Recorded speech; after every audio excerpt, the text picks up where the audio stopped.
মানুষের ইমানের রুচি কতটা নষ্ট হয়েছে, বলছে যে সব জায়গাতে ধর্ম টানা যাবে না, মানে ধর্ম না মানার কৌশল। খেলা হচ্ছে এখানে ধর্ম কেন, অথচ ধর্ম হচ্ছে সম্পূর্ণ কমপ্লিট কোড অফ লাইফ। আমি কিভাবে কতটুকু কি দেখবো, এনজয় করব, সব আল্লাহ বলে দিয়েছেন।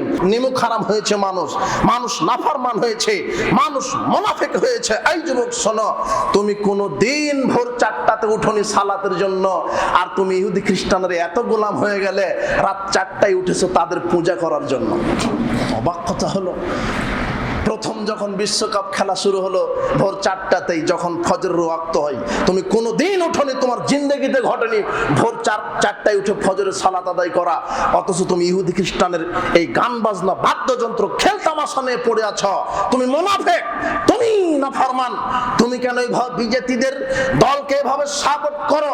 ওরা ইহুদি, ওরা খ্রিস্টান, ওরা কাফের, ওরা মুশরিক, ওরা ইসলামের দুশমন, ওরা মুসলমানের দুশমন, ওরা নবীর দুশমন। ইহুদি খ্রিস্টান বলে যে মোহাম্মদ হলো বাতিল, ও ভুয়া নবী, ও আসল নবী নয়। যেই সময়তে কাশ্মীরের মানুষ না খেয়ে মরছে, আফগানিস্তানের মানুষ না খেয়ে মরছে, আফ্রিকার মানুষ না খেয়ে মরছে, যারা কাশ্মীর ধ্বংস করেছে, লেবাননকে ধ্বংস করেছে, যারা সিরিয়াকে ধ্বংস করেছে, যারা আফগানকে ধ্বংস করেছে, আর ফিলিস্তিনের একটা দুধের বাচ্চাকে এক ঢুক পানি গিলতে দেয় না, এই ইহুদি, এই অভিশপ্ত জাতি। এই মুসলমান যুবক, তুমি সেই ইহুদির জার্সি পরে তুমি এই দেশে চলো, স্লোগান দাও, তুমি রাত জেগে তাদের ইবাদত করো, তাদের গোলামি করো। তোমার ব্রেন পচে গেছে, তোমার ব্রেন তাদের গোলাম হয়েছে, তোমার শরীর তাদের গোলাম হয়েছে, তোমার বিবেক কবে ফিরবে? আল্লাহ বলছেন, মোহাম্মদ আপনি উঠেন, আপনি জাতিকে সতর্ক করেন। ওরা ইহুদি, ওরা খ্রিস্টান, ওরা মুসলমানের শত্রু, ওরা নবীর শত্রু। আশ্চর্য কথা, কতখানি থার্ড পারসন হলে, গমনিষ্ঠ হলে, ছাগল হলে মুসলমান ইহুদি খ্রিস্টানের দেশের জন্য 5 কিলোমিটার 7 কিলোমিটার পতাকা তৈরি করে। 5 কিলোমিটার পতাকা দিয়ে 500 জন যুবকের একটা কাপড় হবে, 500 জন মাদ্রাসার পাঞ্জাবি হবে, 500 জন তিন ছেলের একদিনের খাবার ব্যবস্থা হবে। ও কি জানা আছে 500 জন মুসলমানের তোমাকে ধ্বংস করার জন্য গণতন্ত্র দিয়েছে, সেকুলারিজম দিয়েছে, ওরা তোমাকে গোলাম বানানোর জন্য এই গেমস, এই ফুটবল, এই জুয়াগুলি দিয়েছে। তুমি বুঝতে পারো না? তুমি না বুঝতে পারো না কেন? রাত 3টাতে উঠে তুমি তাদের গোলামি করছো, অথচ 3টাতে আল্লাহ প্রথম আকাশে ডেকে বলছেন আমার কাছে ক্ষমা চাও, আমি ক্ষমা করে দিব। তুমি সেই সময় আল্লাহর কাছে ক্ষমা চাচ্ছ না। ওই যে বেহায়া নারীকে নিয়ে পড়ে আছো, নগ্নতা নিয়ে পড়ে আছো, জোয়া নিয়ে পড়ে আছো, তোমাকে আল্লাহ হেদায়েত দান করুন, আল্লাহ তোমাকে হেদায়েত দান করুন। জাহান্নাম ওট পেতে আছে তোমার জন্যই, আল্লাহ তোমাকে হেদায়েত দান করুন। জাহান্নাম গোসাই ফেটে পড়ছে, এক অংশ আর এক অংশকে খেয়ে নিচ্ছে। বলছিলাম পাপ গোপন প্রকাশ্য, পাপ থেকে বেঁচে থাকেন, পাপ থেকে বেঁচে থাকেন। এই জুয়া খেলা পাপ। টিভিতে যে ফুটবল ভলিবল খেলা দেখছেন, ওটাতে হাজারো লক্ষ কোটি জুয়া আছে। একে তো ওরা ইহুদি, একে তো ওরা খ্রিস্টান, একে তো আপনার শত্রু। আপনি ওর জার্সি পরে ঘুরেন কেন? ও কি করে আপনার আদর্শ হতে পারে? আপনার আদর্শ পৃথিবীতে একজন মানুষ, যার নাম মুহাম্মদ সাল্লাল্লাহু আলাইহি সাল্লাম। আপনার নীতি একজন মানুষের নীতি হতে পারে, যার নাম মুহাম্মদ সাল্লাল্লাহু আলাইহি সাল্লাম। আল্লাহ তুমি ইহুদি খ্রিস্টানের এই চক্রান্ত থেকে তুমি মুসলিম যুবকদেরকে তুমি হেফাজত করো, মুসলিম বিশ্বকে তুমি হেফাজত করো, এদের ইমানকে তুমি নূরের আলো দিয়ে, ইমানের আলো দিয়ে চমকিয়ে দাও, আমিন। আল্লাহ সুবহানাহু ওয়া তাআলা বলছিলাম গোপন এবং প্রকাশ্য পাপ। ওয়াযারু যাহিরাল ইসমি ওয়া বাতিনা। আল্লাহ বলছেন পৃথিবীর মানুষ, তোমরা গোপন এবং প্রকাশ্য পাপ থেকে বেঁচে থাকো। পৃথিবীর মানুষ, তোমরা গোপন এবং প্রকাশ্য পাপ থেকে বেঁচে থাকো। ইন্নাল্লাযীনা ইয়াকসিবুনাল ইসমা, যারা পাপ করবে, সায়ুজাউনা বিমা কানু ইয়াকতারিফুন, যতটুকুন পাপ করবে ততটুকুন সাজা হবে। যার পাপ যত বেশি জাহান্নাম খাটবে তত বেশি, যার পাপ যত কম জাহান্নামে থাকবে তত কম। আল্লাহ হক বিচারক, আল্লাহ মানুষের উপরে জুলুম করবেন না। মান আমেলা সলিহান বিলা নাফসি, মান আমেলা সলিহান, যে ব্যক্তি সৎ আমল করলো, নেকির কাজ করলো, ফালি নাফসিহি, আল্লাহ বলছেন তার নিজের উপকারের জন্যই করলো।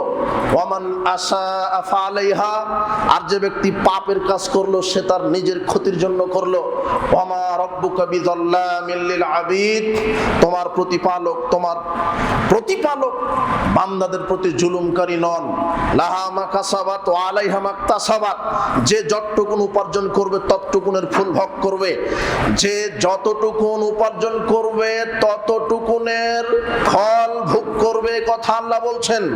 যার পাপ যত বেশি জাহান্নামের মেয়াদ তত বেশি, যার পাপ কম জাহান্নামের মেয়াদ কম। তবে পাপের প্রতিফল জাহান্নাম, পাপের প্রতিফল জাহান্নাম। এই জন্য আল্লাহ বলছেন পৃথিবীর মানুষ গোপন পাপ থেকে বিরত থাকো, প্রকাশ্য পাপ থেকে বিরত থাকো। দেখেন প্রত্যেকটা জিনিসের বিপরীত প্রতিক্রিয়া আছে। রাত দিন, আকাশ জমিন, ভালো মন্দ, রৌদ্র ছায়া, বিপরীত আছে না? তো পাপের বিপরীত কি? নেকি। বোঝা যাচ্ছে না মনে হয়? পাপের বিপরীত কি? নেকি। আর আপনি কোরআন মাজিদটা আল্লাহ সুবহানাহু ওয়া তাআলা এমন ভাবে সাজিয়েছেন, সুবহানাল্লাহ, এমন ভাবে আল্লাহ কোরআনের আয়াতগুলিকে অবতীর্ণ করেছেন মানুষ যাতে হতাশ না হয়, নিরাশ না হয়। যেখানে আল্লাহ পাপের পরিণাম উল্লেখ করেছেন, নিচেই সুন্দরভাবে নেকির প্রতিদান উল্লেখ করেছেন। মানুষ যাতে হতাশ না হয়, মানুষ যাতে হতাশ না হয়। যেখানে আল্লাহ জব্বার, কাহার, একবারে মহাপরাক্রমশালী, রাজাধিরাজ, প্রতাপশালী, এই শব্দগুলি ব্যবহার করেছেন। তার পরের আয়াতে দেখবেন গফুর রাহিম, তিনি খুবই দয়ালু। একটু আগে ছিলেন খুব প্রতাপশালী, আবার এর নিচে এসে খুব দয়ালু হয়েছেন। মানে আপনি যেন হতাশ না হন। এটা হলো দয়াবান, তিনি প্রতিপালক, তিনি রহমান। আল্লাহ বলছেন তবে একথা ঠিক, পাপ উপার্জন করে যে বিচার মাঠে যাবে আল্লাহ তাকে শাস্তি দিবেন। আল্লাহ যে ক্ষমা করবেন, আল্লাহ ক্ষমা করবেন, এটাকে আপনি নিশ্চিত? বিচার মাঠে যে ক্ষমা করে জান্নাত দিবেন, এটাকে আপনি নিশ্চিত? আল্লাহ ক্ষমা করবেন এই কথা বলেছেন। তো ক্ষমা এরকম হতে পারে, জাহান্নামে সাজা দেওয়ার পরে, কিছু রাখার পরে আল্লাহ তখন ঈমান থাকার কারণে আল্লাহ এইভাবে ক্ষমা করে জান্নাত দিবেন, এটাও তো ক্ষমা। কিন্তু পাপের প্রতিদান আল্লাহ সরাসরি জান্নাত দিতে পারে, আল্লাহ দয়াবান। তবে পাপ নিয়ে উপস্থিত হলে পরিণাম জাহান্নাম। কোরআন মাজিদের একাধিক আয়াত যাতে করে মানুষ পাপ কাজ থেকে ফিরে আসে। আল্লাহ সুবহানাহু ওয়া তাআলা বলছেন ইন্নাহু মাইয়াতি রাব্বাহু মুজরিমান ফাইন্না লাহু জাহান্নাম, যে কোনো নারী পুরুষ যদি আমার কাছে পাপ নিয়ে উপস্থিত হয় তাকে আমি জাহান্নাম দিব। লা ইয়ামুতু ফিহা ওয়া লা ইয়াহইয়া, সে জাহান্নামে মরবেও না বাঁচবেও না, সে জাহান্নামে মরবেও না বাঁচবেও না। তার মানে পাপের পরিণাম জাহান্নাম। এটা তোহার ৭৪ নম্বর আয়াত। আল্লাহ এখানে বলছেন যে পাপ নিয়ে উপস্থিত হলে তার থাকার জায়গা জাহান্নাম। এর নিচের আয়াতে বলছেন ওমাইয়াতিহি মুমিনান, তবে হ্যাঁ, যে ব্যক্তি ঈমান নিয়ে আসবে, কদ আমিলাস সালিহা, এরপরে নেকি নিয়ে আসবে, ফাউলাইকা ইয়াদখুলুনাল জান্নাহ, আমি তাদেরকে জান্নাতে প্রবেশ করাবো। ফাউলাইকা লাহুমুদ দারাজাতিল উলা, তাদেরকে আমি উচ্চ প্রতিদান দান করব। জান্নাতু আদনিন তাজরি মিন তাহতিহাল আনহার খালিদিনা ফিহা, আমি তাদেরকে সতত প্রবাহিত নহর প্রবাহিত জান্নাতে প্রবেশ করাবো। উপরের আয়াতে বলছেন পাপ নিয়ে আসলে আমি জাহান্নামে দিব, নিচের আয়াতে বলছেন নেকি নিয়ে আসলে কোথায় দেব? জান্নাত। আল্লাহ আপনাকে হতাশ করেননি যাতে করে পাপ থেকে বেঁচে থাকেন। বাহ, একটু আগে আল্লাহ বললেন পাপের প্রতিদান জাহান্নাম, এখন নিচেই বলছেন যে না, যে ব্যক্তি ঈমানের পরে নেকির কাজ করবে তার থাকার জায়গা জান্নাত। এই কথা আল্লাহ বলছেন। তোহার ৭৪-৭৫ আয়াত। এরপরে দেখেন বাকারা, 81 82 দুটো আয়াত। 81 নম্বর আয়াত আল্লাহ বলছেন বালা, হ্যাঁ, মান কাসাবা সাইয়াতান, যে ব্যক্তি পাপ উপার্জন করেছে, ওয়া হাতাত বিহি খাতিয়াতুহু, পাপ তাকে পরিবেষ্টন করে রাখবে বিচারের মাঠে, পাপ তাকে ঘেরাও করে রাখবে, ফাউলাইকা আসহাবুন নার, আর পাপ উপার্জন করার কারণে সে জাহান্নামের বাসিন্দা হবে, হুম ফিহা খালিদুন, সেখানে স্থায়ী হিসেবে থাকবে। এটা 81 নম্বর আয়াতের বক্তব্য। 82 নম্বর আয়াতে আবার আল্লাহ বলছেন ওয়াল্লাযিনা আমানু, তবে হ্যাঁ যারা ঈমান এনেছে, ওয়া আমিলুস সলিহাত, এবারে নেকির কাজ করেছে, ফাউলাইকা আসহাবুল জান্নাহ, এখন আমি তাদেরকে জান্নাতের মেহমান করে দেব। একেবারে দেখেন উপরের আয়াতে পাপের ফল আর নিচের আয়াতে নেকির ফল। না, আপনাকে আল্লাহ কিভাবে কোন কৌশলে পাপ থেকে ফিরাতে চাচ্ছে, আল্লাহর দয়া অসীম। আল্লাহ চাচ্ছেন পৃথিবীর মানুষ, ইয়া আইয়ুহাল ইনসান মা গাররাকা রাব্বিকাল কারীম, হে মানুষ তোমরা কোন দিকে চলো, কিসে তোমাকে ধোঁকায় ফিরিয়েছে। সারিউ ইলা মাগফিরাতিন মির রাব্বিকুম ওয়া জান্নাতিন, তোমরা তোমাদের প্রতিপালকের ক্ষমার দিকে ধাবিত হও এবং জান্নাত পাওয়ার জন্য প্রতিযোগিতা করো। আরদুহাস সামাওয়াতু ওয়াল আরদ, যেই জান্নাতের বিশালতা আকাশ জমিনের সমান। ওই তাতলিল মুত্তাকিন, যেটা আমি রেডি করে রেখেছি মুত্তাকি, যারা আমাকে ভয় করে চলে তাদের জন্য। আমি আল্লাহ তোমাদেরকে বলছি আমার ক্ষমার দিকে প্রতিযোগিতা করো, আমার জান্নাত পাওয়ার জন্য প্রতিযোগিতা করো। পৃথিবীর মানুষ কে তোমাকে ধোঁকায় ফেলে রেখেছে, পাপ করলে আমি আল্লাহ জাহান্নাম দিব, এটা বলে রাখছি। তারপরে আবার আমি বলে রাখছি, তবে হ্যাঁ যদি নেকি নিয়ে উপস্থিত হও তবে জান্নাত হবে। আল্লাহ সুবহানাহু ওয়া তাআলা বলছেন মান আমিলা সাইয়্যাতান ফালা ইউজসা ইল্লা মিসলাহা। এবারে সূরা গাফিরের 40 নম্বর আয়াতে আল্লাহ বলছেন যে ব্যক্তি পাপের কাজ করবে, যতটুকু পাপ করবে ততটুকুনি আমি তাকে শাস্তি দিব। খুব বেশি দিবেন না, কমও দিবেন না, পাপ যেমন শাস্তি তেমন। ওমান আমিলা সলিহাম মিন যাকারিন আও উনসা মুমিনুন, এরপরে আল্লাহ বলছেন তবে হ্যাঁ নারী হোক পুরুষ হোক যদি কেউ নেকির কাজ করে, ফাউলাইকা ইয়াদখুলুনাল জান্নাহ ফিহা ইউরসাকুনা ফিহা বিগাইরি হিসাব, তবে যারা নেকির কাজ করবে নারী পুরুষ ঈমান নিয়ে, আমি আল্লাহ তাদেরকে এমন জান্নাতে প্রবেশ করাবো যেখানে বেহিসাব রুজি রুটির ব্যবস্থা রয়েছে। যেখানে আল্লাহ পাপের কথা আলোচনা করেছেন সেখানেই নেকির কথা আলোচনা করেছেন, যেখানেই পাপের কথা আলোচনা করেছেন, যেখানে পাপের ফলাফল আলোচনা করেছেন সেখানেই নেকির ফলাফল আলোচনা করেছেন। মানুষ পাপ করে, মানুষ পাপ করতে মজা পায়, মানুষ পাপ করতে স্বাদ লাগে, মানুষ পাপের কাজ করতে আকর্ষণ লাগে। কেন লাগে? আল্লাহ বলছেন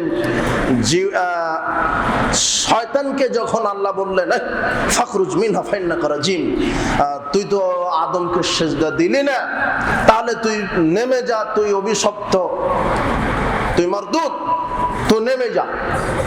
তখন ইবলিস বলছে রব্বি বিমা গাওয়াইতানি, প্রতিপালক যেহেতু আপনি আমাকে বিপদগামী করলেন, প্রতিপালক যেহেতু আপনি আমাকে বিপদগামী করলেন, তো তাহলে কি হবে? লায়ুযায়্যিনান্না লাহুম ফিল আরদ, আমি মানুষকে পৃথিবীতে পাপের কাজগুলিকে শোভনীয় করে দেখাবো। পাপের কাজগুলি করতে শোভনীয়তা লাগবে, পাপের কাজগুলিকে আমি আকর্ষণীয় করে তুলে ধরবো, পাপের কাজকে আমি মজাদার করে তুলে ধরবো, পাপের কাজগুলিকে আমি একেবারে শোভনীয় চাকচিক্য করে তুলে ধরবো মানুষের কাছে। তাই তো পাপ করতে খুব মজা লাগে। পাপের কাজকে শয়তান বলছে আল্লাহর কাছে যে আমি আকর্ষণীয় করে দেখাবো। পাপের কাজ আসলেই খুব মজা লাগে, যেটা পাপের কাজ দেখবেন যে খুব মজা, গান শুনতে খুব ভালো লাগে, সিনেমা, নগ্ন সিনেমা দেখলে খুব ভালো লাগে। জেনা ব্যভিচার করলে খুব ভালো লাগে, জুয়া খেললে খুব ভালো লাগে, মজা লাগে না? পাপের কাজ মজা লাগে। শয়তানও বলছেন প্রতিপালক আমি পাপের কাজগুলিকে মজাদার করে আদম সন্তানের সামনে তুলে ধরবো।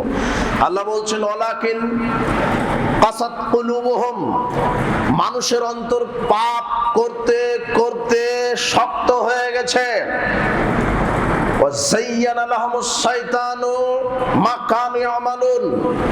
আদম সন্তান যত পাপের কাজ করে সব পাপের কাজকে শয়তান শোভনীয় করে তুলে ধরেছে, দুনিয়াতে চাকচিক্য করে তুলে ধরেছে।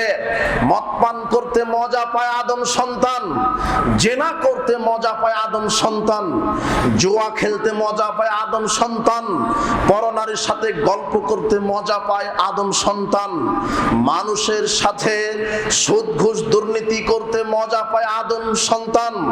মানুষ আদম সন্তান নেকির কাজ করতে অহেতুক সময় ব্যয় মনে করে, নেকির কাজ থেকে মজা হারিয়ে ফেলে। কি কারণে? আল্লাহ সুবহানাহু ওয়া তাআলা বলছেন ইবলিস আদম সন্তানের সামনে পাপগুলিকে শোভনীয় করে তুলেছে, তাই মজা লাগে, এই কথা আল্লাহ বলছেন। এরপরে আল্লাহ বলছেন ওয়াযায়্যানা লাহুমুশ শাইতানু আমালাহুম, আদম সন্তানের সামনে পাপকে একেবারে অবিকল চাকচিক্য করে তুলে ধরা হয়। ফাসাদ্দাহুম আনিস সাবিল, আর যখন আদম সন্তান পাপে লিপ্ত থাকে তখন আল্লাহ রাস্তা থেকে দূরে সরে থাকে। যত যে পাপে লিপ্ত আছে তত সে ইসলাম থেকে দূরে আছে। যার যত পাপ বেশি সে ইসলামের ধারে পাশেই নেই। আল্লাহ বলছেন যে ইবলিস আদম সন্তানকে পাপ কাজ করতে লাগিয়ে দিতে দিতে এক সময় আদম সন্তানকে আল্লাহ থেকে ভুলিয়ে রেখেছে। ফাহুম লা ইয়াহতাদুন, এরপর আল্লাহ বলছেন পরে সে তখন আর পথই পায় না, হেদায়েতই পায় না, সে পাপে ডুবেই থাকে। গোপন পাপ, প্রকাশ্য পাপ, কাবিরা গুনাহ, বড় পাপ মানুষের জাহান্নামে যাওয়ার কারণ। গোপন পাপ মানুষের কয়েকটার দিক থেকে ক্ষতির কারণ। গোপন পাপের ক্ষতিকর কিছু দিক আছে। এক, যারা গোপন পাপে জড়িত আছে তারা প্রথম যে নিয়ামতটা অন্তর কলব থেকে হারিয়ে ফেলে সেটা হলো আল্লাহ ভীতি। আল্লাহ ভীতি হারিয়ে ফেলে। যারা গোপন পাপে জড়িত আছে তারা প্রধান যে নিয়ামত সেটা কি? আল্লাহ ভীতি। আল্লাহ ভীতি ওটা হারিয়ে ফেলে। আল্লাহ ভীতি নাই বলেই তো সে গোপন পাপে লিপ্ত আছে। একজন মানুষ যখন গোপন পাপে জড়িত আছে, গোপন হোক আর প্রকাশ্য হোক, প্রথম যে নিয়ামতটা সে হারিয়ে ফেলেছে সেটা কি বলেন তো? আল্লাহ ভীতি। গোপন পাপের ক্ষতিকর কারণ। দুই, গোপন পাপের দ্বিতীয় ক্ষতিকর কারণ তার ডিপ্রেশন, অস্থিতিশীলতা বাড়িয়ে দেয়। সে ডিপ্রেশনে ভোগে, দুশ্চিন্তায় ভোগে, শান্তি কেড়ে নেয়, মানসিক শান্তি তৃপ্তি নষ্ট করে ফেলে। তিন, গোপন পাপ মানুষকে ইবাদত থেকে গাফেল রাখে। গোপন পাপ মানুষকে ইবাদত থেকে গাফেল রাখে। চার, গোপন পাপ মানুষের ইবাদতের শান্তি তৃপ্তি মজা কেড়ে নেয়। যারা গোপন প্রকাশ্য পাপে লিপ্ত আছে বিশ্বাস করেন তারা ইবাদত করে মজা পায় না, সালাত আদায় করতে মজা পায় না, অন্তরটা বসে না, শুধু পাপের চিত্র ভেসে উঠে সামনে। পরনারীর সাথে জেনা, অমুকের সাথে সুদ, অমুকের সাথে ঘুষ, অমুককে অন্যায়ভাবে থাপ্পড় মারা, অমুকের অন্যায়ভাবে চায়ের দোকানে গীবত করা, অন্যের সম্পদ আত্মসাৎ করা, বনের জমি ফাঁকি দেওয়া, অমুককে হত্যা করা, অমুকের সাথে চাঁদাবাজি করা, অমুকের সাথে দুর্নীতি করা। কাবা ঘরে গিয়েও শান্তি পায় না, অন্তরে খটকা লেগেই আছে, আহা আমি তো অমুক পাপী। গোপন পাপ মানুষের ইবাদতের স্বাদ, তৃপ্তি, মজা কেড়ে নেয়। এটা হলো গোপন পাপ।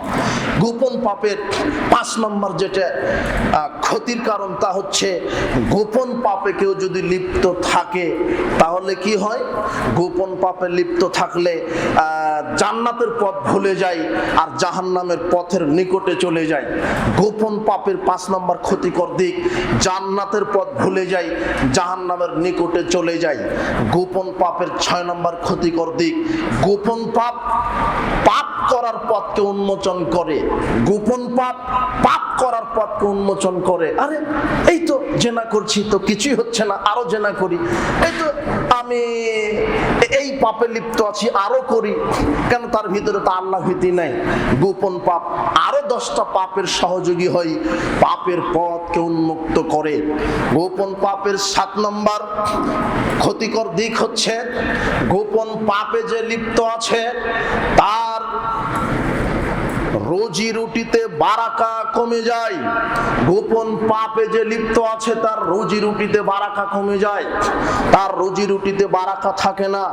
মাসে বেতন পায় খুব ভালোই, কিন্তু বরকত নেই।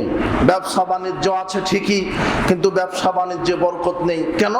গোপন পাপে লিপ্ত আছে।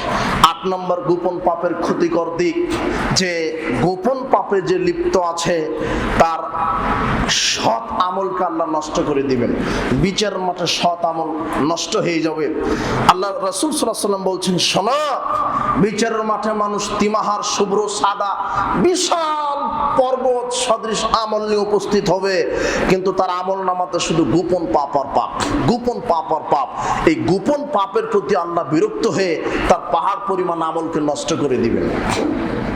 গোপন পাপের 10 নম্বর ক্ষতিকর দিক, তার মরণ হবে ন্যাক্কারজনক মরণ, তার মৃত্যু হবে ন্যাক্কারজনক মৃত্যু। অবাক এমন অবস্থায় মৃত্যু হবে যে মানুষ তাকে অভিশাপ দিবে, তার মরণে বলবে আলহামদুলিল্লাহ। কতখানি মানুষের উপরে জুলুম করলে, দাঙ্গামা হাঙ্গামা চালালে, একজন মানুষ মারা গেলে তার জন্য মুখ থেকে দোয়া না বের হয়ে অভিশাপ বের হয়, তাহলে সে কত বড় পাপী। কথা বোঝা গেল না মনে হয়? আপনি এই অভিশাপ নিয়ে মরার চেষ্টা করেন না।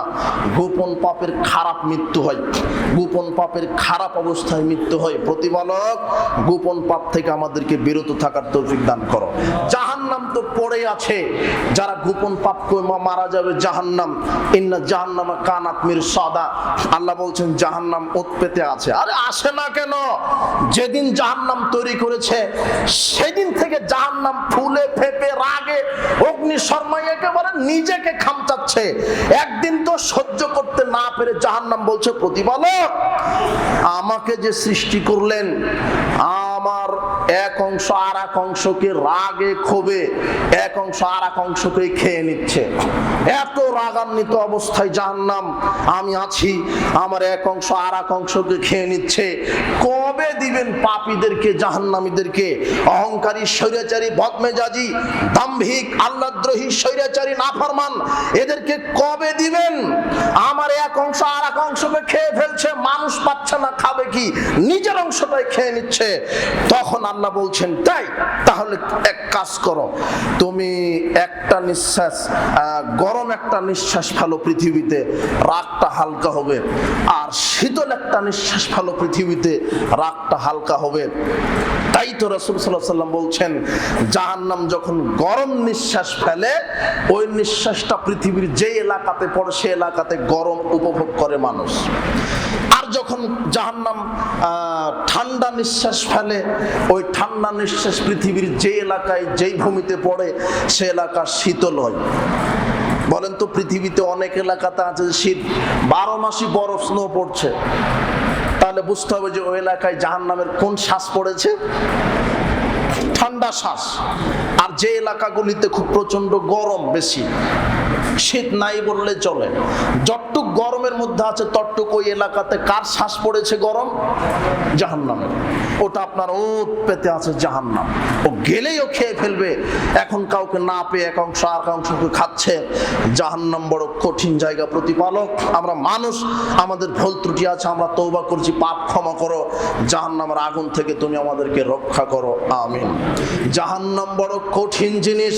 পাপের প্রতিদান হলো জাহান্নাম, পাপের প্রতিফল হলো জাহান্নাম। জাহান্নাম খুবই কঠিন। নোমান বিন বাশির রাদিয়াল্লাহু আনহু বলছেন, রাসূল সাল্লাল্লাহু আলাইহি ওয়াসাল্লাম বলছেন, ইন্না আহওয়ানা আহলান নারে আযাবান, সর্ব সহজতর শাস্তি যাকে জাহান্নামে দেওয়া হবে, মাল্লাহুন আলানা শিরাকানে মিন নার, তাকে জাহান্নামের দুটো জুতা পরিয়ে দেওয়া হবে। ওই জুতার দুটি ফিতা থাকবে আগুনের। এতেই ইয়াগলি মিনহু দিমাগুহু, তার মাথার মগজটা গলতে থাকবে। কামা ইয়াগলিল মিরজাল, যেমন চুলার উপরে আগুনের উপরে তামা দিলে তামা গলে যায়, ঠিক জুতা পরিহিতর কারণেই জাহান্নামের মগজ গলতে থাকবে। লোকটা মনে করবে আমাকে সবচেয়ে কঠিন শাস্তি দেওয়া হচ্ছে, অথচ আল্লাহর নবী বলছেন জাহান্নামের সবচেয়ে সহজতর অল্প শাস্তি দেওয়া হচ্ছে ওই ব্যক্তিকে। এটাই যদি অল্প হয়, আর পায়ের জুতার ফিতার তাপে যদি মাথার মগজ গলে যায়, এটাই যদি অল্প হয়, তাহলে বড় শাস্তি কি হতে পারে? আল্লাহুম্মা জিরনা মিনান নার, আল্লাহুম্মা জিরনা মিনান নার। প্রতিপালক তুমি আমাদের জাহান্নামের আগুন থেকে বাঁচাও, প্রতিপালক আমাদেরকে জাহান্নামের আগুন থেকে রক্ষা করো। জাহান্নাম বড় কঠিন জায়গা, জাহান্নাম বড়ই কঠিন জায়গা, জাহান্নাম শাস্তি দানের জায়গা। রাসূল সাল্লাল্লাহু আলাইহি সাল্লাম বলছেন, একদা জাহান্নাম অভিযোগ করলেন, উসিরতু বিল মুতাকাব্বিরিন আল মুতাজাব্বিরিন, আমার কাছে শুধু স্বৈরাচারী অহংকারী এরা কেন জাহান্নামে এসেছে? আমার কাছে যারা স্বৈরাচারী অহংকারী বদমেজাজি জালেম আল্লাহদ্রোহী নাফরমান এরা কেন জাহান্নামে এসেছে? তখন আল্লাহ বলছেন, ইন্নামা আনতা গাযাবি, আই তুমি আমার রাগের অংশ, গজবের অংশ। ওয়াযযাবু বিকুম আনা শাওমিল ইবাদি, আমি আল্লাহ পৃথিবীতে হাজারো লক্ষ কোটি মানুষ আছে যাদের উপর রাগ করব, আমি তাদেরকে জাহান্নাম দিয়ে শাস্তি দিব, তাই তো তোকে তৈরি করেছি। আমি যেই বান্দার উপরে রাগ করব, যার উপরে আমি অসন্তুষ্ট হব, তাকে আমি জাহান্নাম দিব। শুনেন, রাসূল সাল্লাল্লাহু আলাইহি ওয়াসাল্লাম বলছেন, ইয়াকুল মাসিয়া, তোমরা কাবিরা গুনাহ থেকে বিরত থাকো।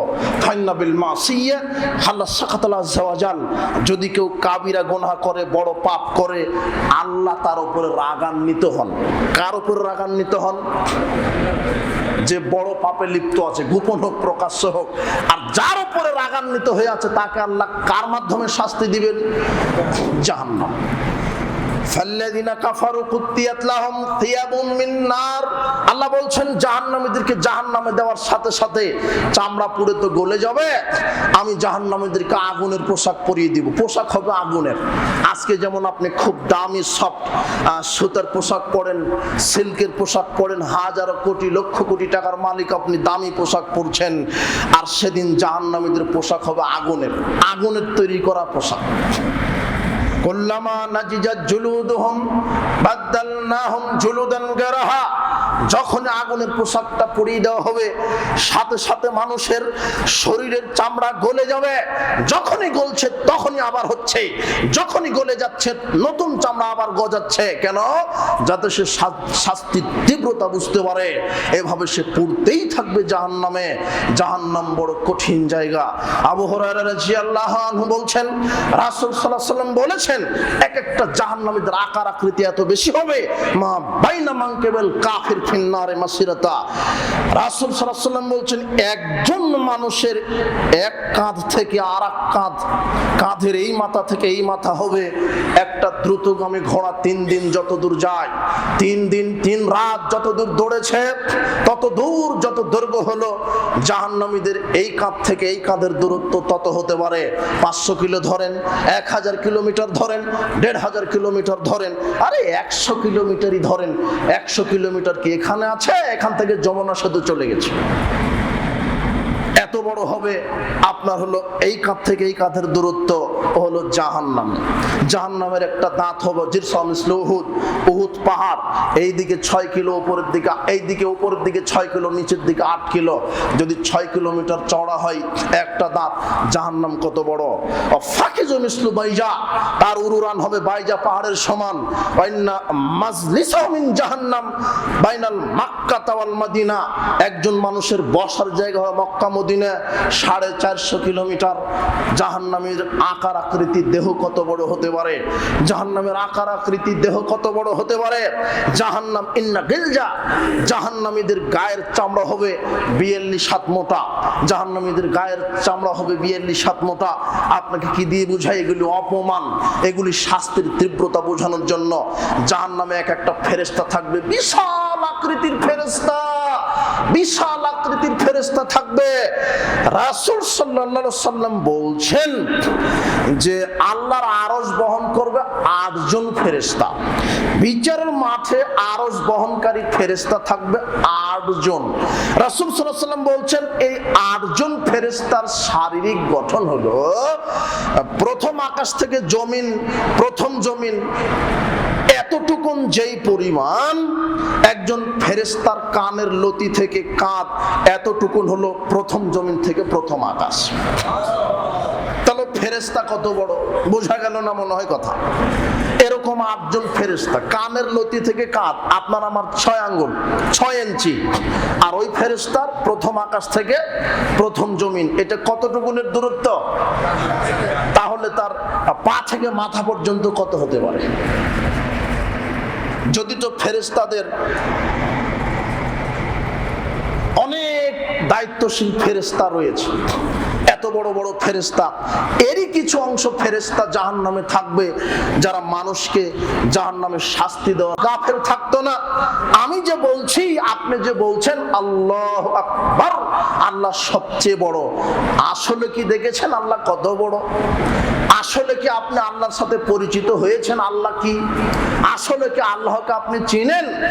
তিনি মালিক, তিনি হচ্ছেন রাজহাধিরাজ, তিনি হচ্ছেন রাজহাধিরাজ, তিনি হচ্ছেন আলিমুল গায়েব, যিনি অদৃশ্যের খবর রাখেন, তিনি হচ্ছেন আজিজ মহাপরাক্রমশালী, তিনি হচ্ছেন গাফফার, তিনি হলেন ক্ষমাশীল, তিনি রাহমান, তিনি দয়াবান, রাহিম, তিনি দয়ালু, রাজ্জাক, তিনি রুজি দেন।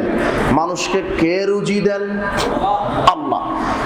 মানুষকে কে ক্ষমা করেন? আকাশ থেকে বৃষ্টি দেন কে? মানুষকে দেখার দৃষ্টিশক্তি দেন কে? চলার শক্তি দেন কে? তিনি হলেন প্রতিপালক, তিনি রাহমান, তিনি রাহিম, তিনি সব জায়গাতে থাকেন না, তিনি আরশে আজিমে রয়েছেন। কিভাবে আছেন এটা পৃথিবীর মানুষ বহুদূরের কথা, নবী রাসূলকে আল্লাহ বলেননি, তবে তিনি রয়েছেন কোথায়? আরশে। কিভাবে আছেন? যেভাবে তার জন্য শোভা পায়। তিনি হচ্ছেন আল্লাহ, যিনি আরশে থাকেন, সারা বিশ্ব পরিচালনা করছেন, মহা বিশ্ব পরিচালনা করছেন। আল্লাহ বলছেন ওমা কাদারুল্লাহ হাক্কা কদরি, মানুষ আমাকে সঠিক মর্যাদা দিল না। মানুষ আমাকে, কত আফসোস নিয়ে আল্লাহ বলছেন, মানুষ আমাকে সঠিক মর্যাদাই দিল না, আমাকে জানারই চেষ্টা করলো না, আমাকে চিনারই চেষ্টা করলো না। আরে আমি তো আল্লাহ, ওয়ালারদু জামিআন কাবজাতু ইয়াউমাল কিয়ামা, আমি আল্লাহ কিয়ামতের দিন এই জমিনকে আমার মুষ্টির মধ্যে গুটিয়ে নিব। এই 7 জমিনকে আমি মুষ্টির মধ্যে একেবারে পেঁচিয়ে নিব। ওয়াস-সামাওয়াতু মাতিয়াতুম বিয়ামিনি, আর 7 আকাশকে আমি ডান হাতে পেঁচিয়ে নিব। এই তো আমি আল্লাহ। 7 আকাশ কোন হাতে পেঁচিয়ে নেবেন? 7 আকাশ কি এখানে? প্রথম আকাশ সম্পর্কে কি চিন্তাধারা আছে?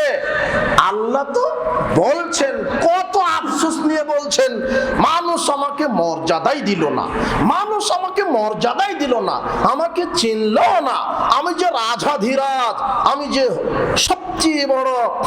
আল্লাহ বলছেন এই মুহাম্মদ সাল্লাল্লাহু আলাইহি সাল্লাম, হেরা গারে হেরাতে যখন প্রথম ওহী নাজিল হলো, ইকরা বিসমি রাব্বিকাল্লাযী খালাক, 5টা আয়াত, তখন তিনি ভয়ে কাঁপছেন।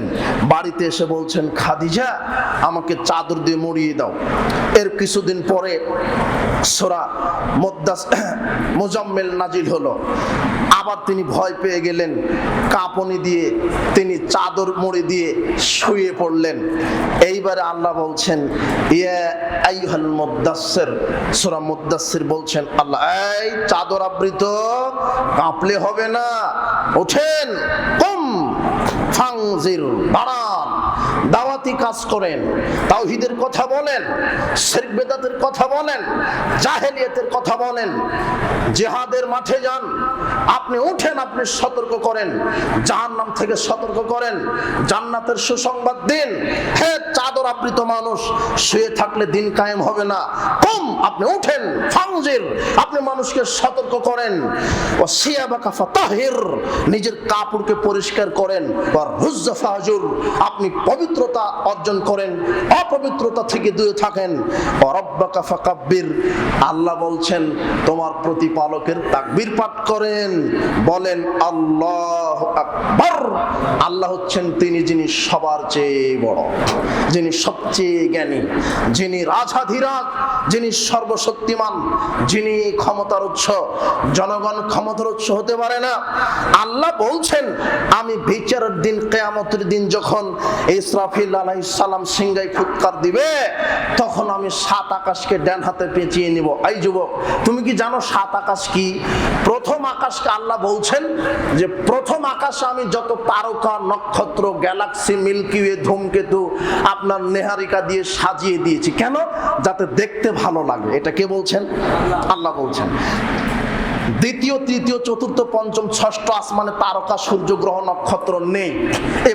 আল্লাহ বলেননি এগুলি আছে কোন আসমানে? প্রথম আসমানে। দ্বিতীয়, তৃতীয় আসমানে কি আছে? যতটুক বলেছেন কোরআন হাদিসে ততটুক জানা যায়। দরজা আছে, দরজার কথা বলা আছে। ষষ্ঠ আসমানে সিদরাতুল মুনতাহা আছে, বড় কুল বৃক্ষ আছে, এটা বলা আছে। যতটুক বলা আছে ততটুক, বাড়াবাড়ির কোনো অপশন নেই। কিন্তু প্রথম আসমান সম্পর্কে আল্লাহ বলছেন তারকা, সূর্য, নক্ষত্র এগুলি দিয়ে আমি সাজিয়ে দিয়েছি। তো সূর্য কত বড়? বিজ্ঞান বলছে যে সূর্যের ভিতরে 13 লক্ষ পৃথিবী ঢুকে যাবে। তাহলে সূর্য কত বড়? ওই বিজ্ঞান আবার বলছে আমরা প্রথম আকাশে যেগুলি আছে গ্রহ, নক্ষত্র, গ্যালাক্সি রয়েছে। বিজ্ঞানীরা বলছে 2 বিলিয়নেরও বেশি, 200 কোটিরও বেশি গ্যালাক্সি রয়েছে। তো আমরা যে গ্যালাক্সিতে থাকি, বিজ্ঞানীরা সেই গ্যালাক্সির নাম দিয়েছে মিল্কি ওয়ে। কি গ্যালাক্সি? Milky way.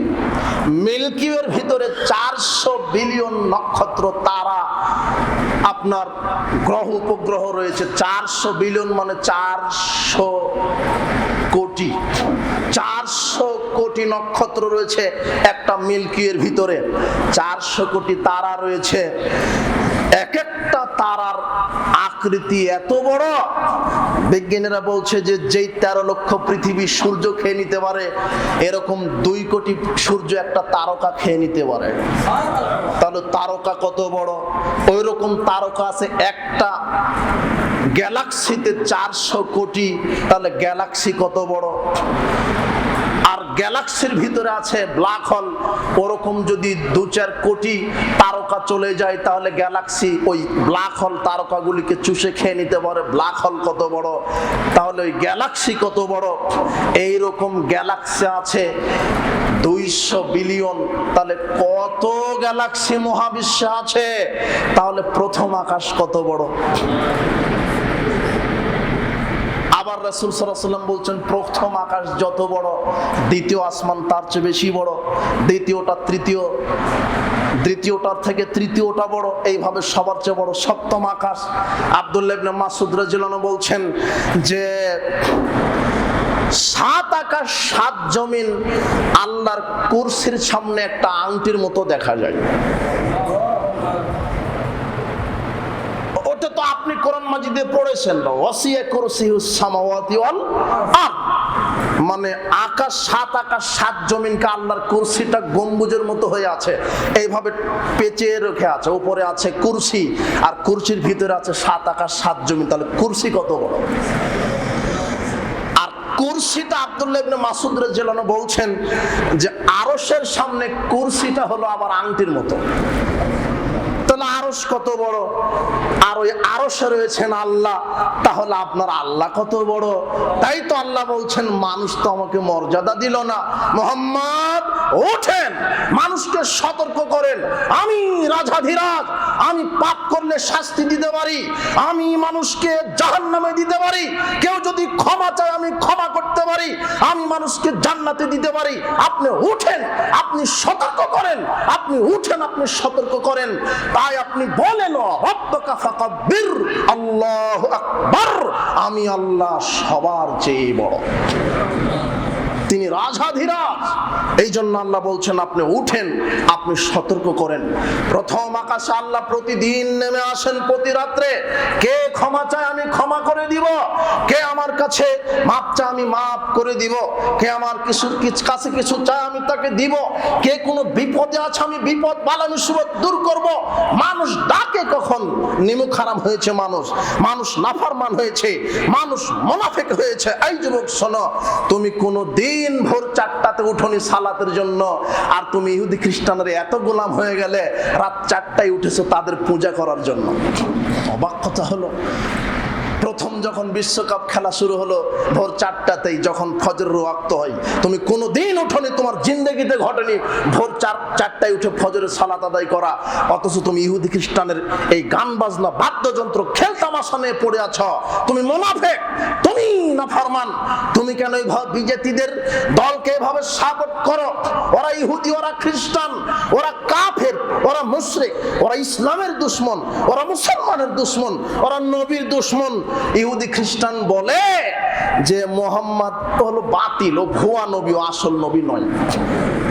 যেই সময়তে কাশ্মীরের মানুষ না খেয়ে মরছে, আফগানিস্তানের মানুষ না খেয়ে মরছে, আফ্রিকার মানুষ না খেয়ে মরছে, যারা কাশ্মীর ধ্বংস করেছে, লেবাননকে ধ্বংস করেছে, যারা সিরিয়াকে ধ্বংস করেছে, যারা আফগানকে ধ্বংস করেছে, আর ফিলিস্তিনের একটা দুধের বাচ্চাকে এক ঢুক পানি গিলতে দেয় না, এই ইহুদি, এই অভিশপ্ত জাতি। এই মুসলমান যুবক, তুমি সেই ইহুদির জার্সি পরে তুমি এই দেশে চলো, স্লোগান দাও, তুমি রাত জেগে তাদের ইবাদত করো, তাদের গোলামি করো। তোমার ব্রেন পচে গেছে, তোমার ব্রেন তাদের গোলাম হয়েছে, তোমার শরীর তাদের গোলাম হয়েছে, তোমার বিবেক কবে ফিরবে? আল্লাহ বলছেন মুহাম্মদ আপনি উঠেন, আপনি জাতিকে সতর্ক করেন। ওরা ইহুদি, ওরা খ্রিস্টান, ওরা মুসলমানের শত্রু, ওরা নবীর শত্রু। আশ্চর্য কথা, কতখানি থার্ড পারসন হলে, গমনিষ্ঠ হলে, ছাগল হলে মুসলমান ইহুদি খ্রিস্টানের দেশের জন্য 5 কিলোমিটার 7 কিলোমিটার পতাকা তৈরি করে। 5 কিলোমিটার পতাকা দিয়ে 500 জন যুবকের একটা কাপড় হবে, 500 জন মাদ্রাসার পাঞ্জাবি হবে, 500 জন তিন ছেলের একদিনের খাবার ব্যবস্থা হবে।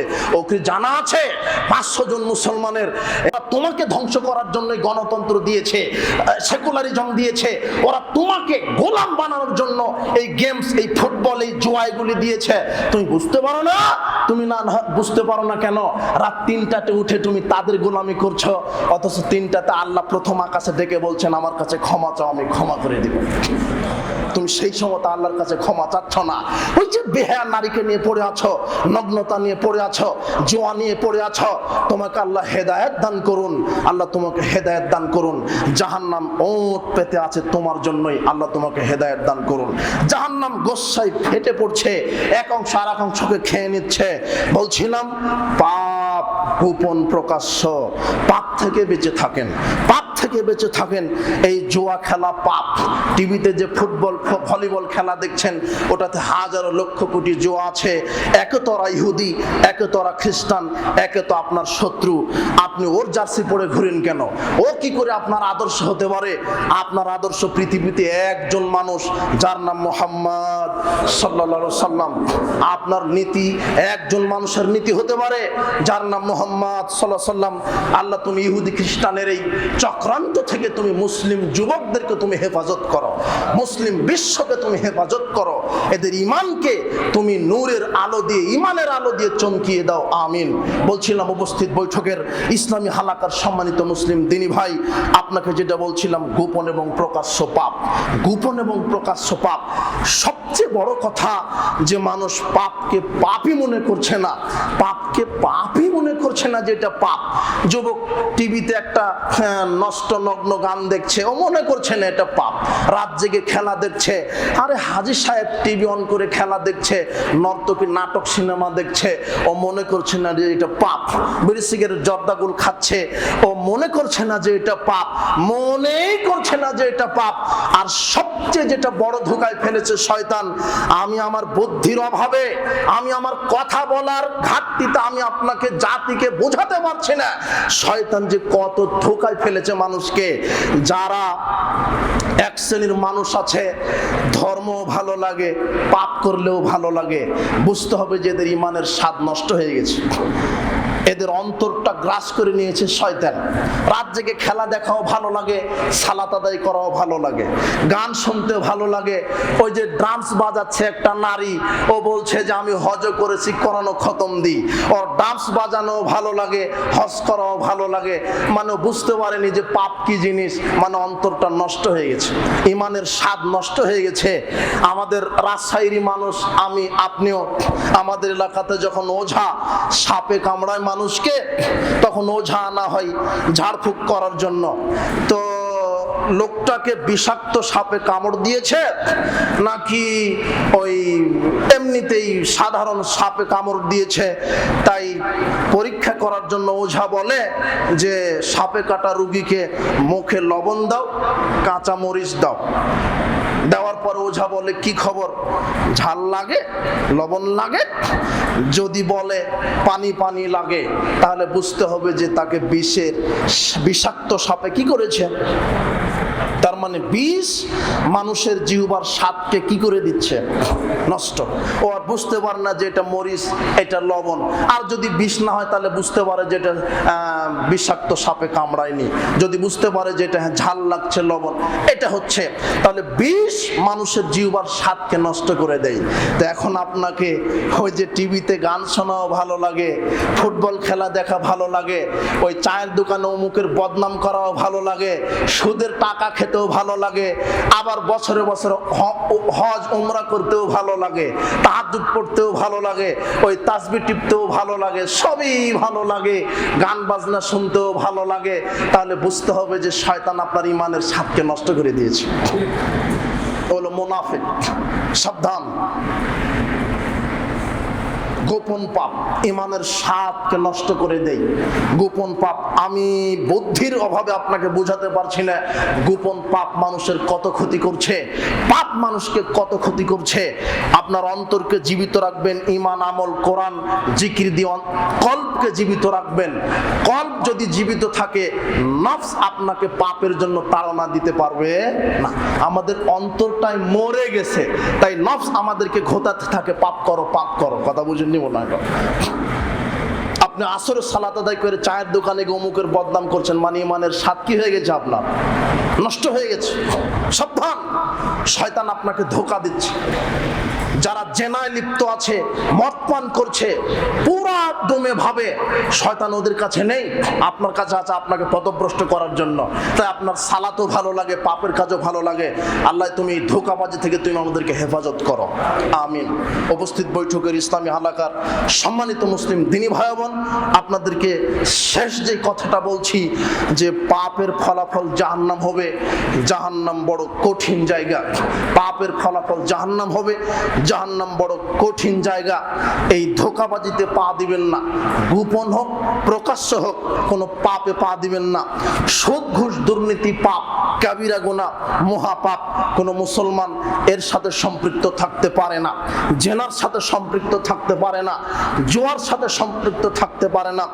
মানুষের ইমানের রুচি কতটা নষ্ট হয়েছে, বলছে যে সব জায়গাতে ধর্ম টানা যাবে না, মানে ধর্ম না মানার কৌশল। খেলা হচ্ছে এখানে ধর্ম কেন, অথচ ধর্ম হচ্ছে সম্পূর্ণ কমপ্লিট কোড অফ লাইফ। আমি কিভাবে কতটুকুন কি দেখবো, এনজয় করব, সব আল্লাহ বলে দিয়েছেন।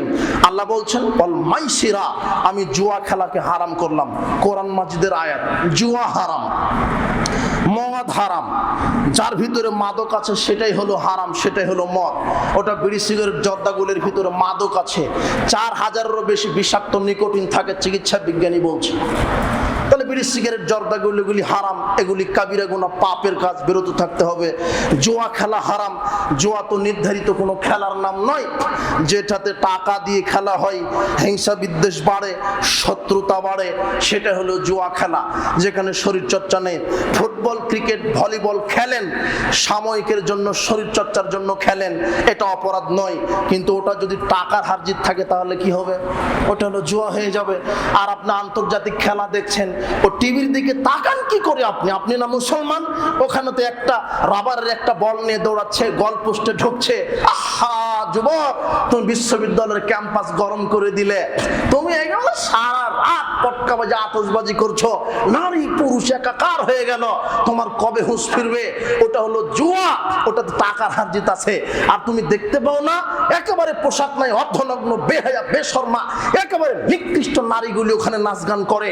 ওই খেলা বাবদ নিয়ে কত জুয়া হচ্ছে, কত জেনা হচ্ছে, কত যে পতিতাবৃত্তির নারীরা ঘেউ ঘেউ করে ঘুরছে, দেহ ফ্রি, টাকা লাগছে না, সব জুয়া।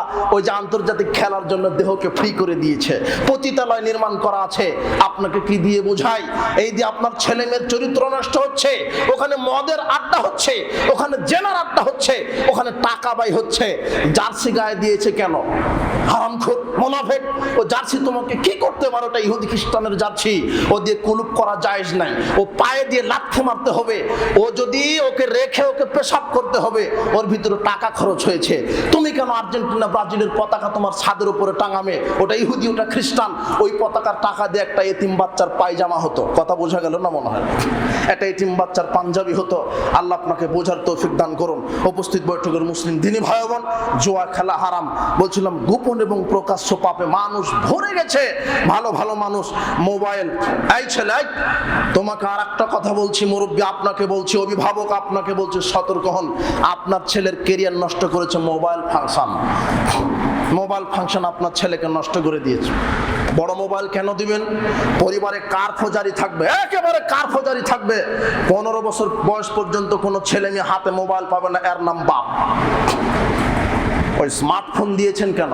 ইমান বিক্রি করে দিয়েছে। ওখানে শয়তানি ছাড়ার কিছু হয় না, ওখানে বদমাশি ছাড়ার কিছু হয় না, লুচ্চামি ছাড়া কিছু হয় না, জেনা জুয়া ছাড়া কিছু হয় না। স্মার্টফোন দিলেন কেন? তখন সে হতাশা, ডিপ্রেশনে ভুগছে, আর ইসলাম থেকে তো দূরে আছে।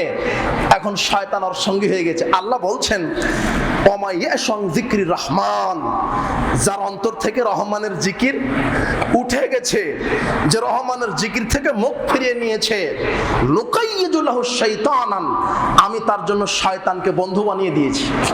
যার ভিতরে আল্লাহর জিকির নেই, আল্লাহর স্মরণ নেই, সালাত সিয়াম হজ যাকাত তাসবিহ তাহলিল নেই, তাকে আল্লাহ কার সাথে বন্ধুত্ব বানিয়ে দিয়েছেন? শয়তানি যখন বন্ধু, ফাওয়ালাহু করিন, একেবারে অন্তরঙ্গ ঘনিষ্ঠ বন্ধু। শয়তানি যখন তার বন্ধু হয়ে গেছে, তো মোবাইল তাকে তাহাজ্জুদ পড়া শিখাবে না জেনা করা শিখাবে? কথা বোঝা গেল না মনে হয়? কথা, শয়তান তার বন্ধু। সাবধান প্রজন্মকে আপনি। বর্তমান সামনে যে প্রজন্ম আসছে, এরা আসলে কোরআন হাদিস না জানা প্রজন্ম জন্মাচ্ছে এক একটা। এখন এরা না ইসলাম জানে না কোরআন জানে। আপনি অমুক দলের 11 জন খেলোয়াড় এক নিকাশে বলে দিবে খেলোয়াড়ের নাম, কিন্তু 7 জন সাহাবীর নাম বলতে পারছেন আপনার ছেলে। অবাক কথা। ওযু জানছে না, সালাত আদায় করে না। আপনার প্রজন্ম আপনি নষ্ট করেন না। আপনার ছেলে মেয়ের প্রতি সতর্ক হন। 2 দিন আগে একটা খবর দেখলাম যে মা তার বিছানাতে 1 সপ্তাহ ধরে মরে পচে গলে আছে, অথচ ছেলেরা কিন্তু তথাকথিত মূর্খ নয়। কেউ দেখলাম যে সচিব, কেউ দেখলাম বুয়েটের শিক্ষক। ওরা সচিব শিক্ষক ঠিক আছে, ওরা সচিব শিক্ষক ঠিক আছে, কিন্তু ওদের ভিতরে প্রকৃত ইসলামের জ্ঞান ছিল না। এর জন্য তো দায়ী আপনি। বৃদ্ধাশ্রম থাকবে কেন? ইসলামে বৃদ্ধাশ্রম নামটাই হারাম। ইসলামের কোনো শব্দ নাই বৃদ্ধাশ্রম। আশ্চর্য কথা। ওখানে থাকবে কেন আমার পিতা, আমার মা? আমার মা ধুকে ধুকে মরবে কেন? ওমর ইবনুল খাত্তাব রাদিয়াল্লাহু আনহু তওয়াফ করছিলেন এক সময়, তো উনি দেখলেন যে একজন যুবক মাকে পিঠের সাথে বেঁধে নিয়ে কাবা ঘর তওয়াফ করছে। যুবক বলছে, ওমর ইবনুল খাত্তাব, আমি কি আমার মায়ের মর্যাদা দিতে পারলাম? আমার মা যে শৈশবে আমাকে দুধ খাইয়ে গর্ভে ধারণ করে কষ্ট স্বীকার করে মানুষ করেছে নিজে না খেয়ে, আমি আমার মাকে পিঠে বেঁধে আমি তওয়াফ করছি, আমি মায়ের হক আদায় করতে পারলাম? ওমর ইবনুল খাত্তাব বলছেন, তুমি তোমার মায়ের কিঞ্চিত পরিমাণ হক কিয়ামত পর্যন্ত আদায় করতে পারবে না। এই মা 1 সপ্তাহ ধরে ঘরে পচে মরে কি করে? এই জন্য আপনি দায়ী। আপনি সচিব বানিয়েছেন, আপনি ইঞ্জিনিয়ার বানিয়েছেন, আপনি জানোয়ার তৈরি করেছেন। ইঞ্জিনিয়ার হতে নিষেধ করিনি, সচিব হতে নিষেধ করিনি আমরা। আগে ইসলামের মৌলিক শিক্ষাটা দেন, তাহলে আপনি পিতামাতার অধিকার সন্তানের কাছ থেকে পাবেন ইনশাআল্লাহ। আপনার ছেলে মেয়েকে দেখতে পাচ্ছি জাহান্নামের দিকে যাচ্ছে, কোন দিকে যাচ্ছে আপনার প্রজন্ম? আপনি পিতা, আপনি আগাছা নন, আপনি কাপুরুষ নন, আপনি ফিরান, জোয়া থেকে ফিরান, মাদক থেকে ফিরান, অবহেলা অলসতা থেকে ফিরান, গাফেলিয়াত থেকে ফিরান। প্রজন্ম আজকে কোন দিকে যাচ্ছে আপনি সচেতন হন। ওই যুবকের দোষ নয়, আপনার ওই মেয়ের দোষ নয়, আপনার দোষ। আপনি কাপুরুষ, তাই পথভ্রষ্ট হয়েছে। আপনি পুরুষ হলে আপনার ছেলেটা রাত 3টার সময়তে ব্রাজিলের খেলা দেখতে উঠতে পারতো না। আপনার মেয়েটা কোচিং এর 1 ঘন্টার নামে দুপুর 12টায় গিয়ে রাত 12টায় বাড়িতে আসতো না। আপনি কাপুরুষ, তাই আসে। শুধু বাচ্চা প্রসব করে ছেড়ে দিলে পুরুষ হয় না। কুকুর শিগালো বাচ্চা প্রসব করতে পারে, কিন্তু কুকুর তার বাচ্চাকে বলতে পারে না অমুককে কামড় দেওয়া হবে না। এটা কি বলতে পারে? গাভীও বাচ্চা প্রসব করতে পারে, কিন্তু গাভী তার বাচ্চাকে বলতে পারে না অমুকের আবাদ খাওয়া হবে না। তো গাভী চতুষ্পদ প্রসর, আপনার মধ্যে পার্থক্যটা কি? আপনার ছেলে ওই জায়গায় গিয়ে ক্যারাম খেলে, লুডো খেলে, গেমস খেলে, বেহায়া বেশরমা নারীর সাথে চলে, আপনি বলতে পারেন না কেন? আপনি বলতে পারেন না কেন বেটা ওযু করো, সালাতে যাও? বাপ 5 ওয়াক্ত সালাত মসজিদে বেটাকে নিয়ে এসে পড়বে। আপনার ছেলেটা যদি 4 বছর 5 বছর হয়েছে, তাকে মসজিদে নিয়ে আসেন, মসজিদে পেশাব করে দিক, তাতে সমস্যা কি? মসজিদ থেকে দূরে রাখবেন কেন? মসজিদ থেকে দূরে রাখবেন, ও হলো থিয়েটারে গিয়ে লুচ্চামি করবে। কথা বুঝেননি কথা?